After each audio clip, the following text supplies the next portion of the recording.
Matapos na kumpirmahin ng mismong ninong sa kasal ni Jericho Rosales at Kim Jones na hiwalay na sila, ay viral naman ngayon ang ilan larawan ni Catherine Bernardo at Jericho Rosales na magkasamang nagja-jogging.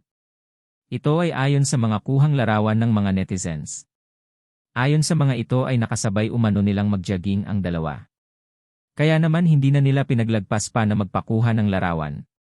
Parehong single ngayon ang dalawa, kaya naman talaga naman kinikilig ang mga netizens ngayon. Matatandaan, matapos na kumpirmahin ni Catherine Bernardo, na hiwalay na sila ni Daniel Padilla noong November 30 noong nakaraang taon, ay nagpahayag ng pagkagusto ang aktor na si Jericho Rosales kay Catherine. Sa Instagram ni Jericho, sinabi nitong gusto niyang makasama sa trabaho si Catherine Bernardo. Ayon noon sa story ni Jericho Rosales. While I would love to be paired with these gorgeous leading men, I think it would make more sense to work with Kath at this moment.